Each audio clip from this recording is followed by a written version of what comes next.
katika hali ambayo ni ya kujiandaa vizuri kuhakikisha kwamba tunabakisha kombe nyumbani.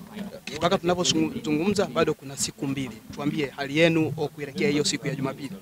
Bado tunaendelea na maandalizi kama mnavyoona, bado tupo kwenye session leo tena, tunaendelea na maandalizi yetu na naamini maandalizi ambayo tunayafanya ni mazuri na kuhakikishia kwamba tutaenda kucheza mchezo wa finali tukiwa katika hali nzuri kuhakikisha kwamba tunabakisha kombe. Sisi kama wachezaji tunachukulia zile ni dakika 45 za kwanza, lakini tuna dakika 45 za pili tukiwa nyumbani kwetu.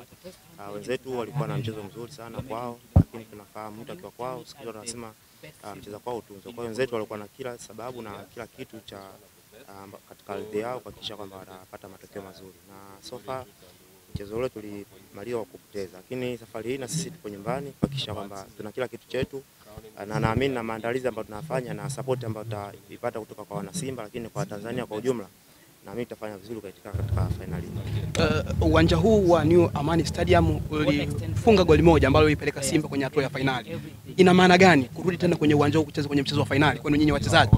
Ina maana kubwa, ina maana ni uwanja wenye baraka kwetu.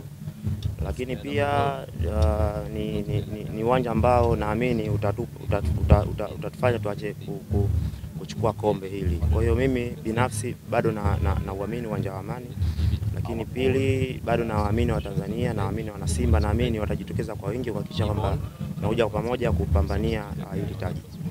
Naona ni rahisi kwa sababu tupo nyumbani. Kama nilivyosema awali, wenzetu walikuwa nyumbani, walipata kila kitu wakiwa nyumbani. Kwa na sisi tunapata kila kitu tukiwa nyumbani, na maandalizi ambayo tunayafanya tukiwa hapa naamini tunaenda kuwa na mchezo mzuri na mchezo bora kuhakikisha kwamba tunatoa taji hili. Benchi la ufundi linawaambia nini siku hizi kuelekea kwenye mchezo wa Jumapili? Focus yetu kubwa ni kuhakikisha kwamba tunafanya vizuri katika mchezo huo wa pili, kwa sababu mchezo wa kwanza tuliweza kupoteza.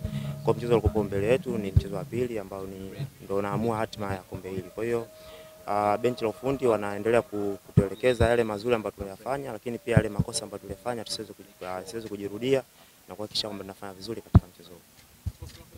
Nashukuru tupo katika ardhi yake, tupo katika ardhi ya nyumbani. Kwa hiyo binafsi na kwa niaba ya wachezaji na kwa Tanzania na wana Simba wote kwa ujumla tunamshukuru sana.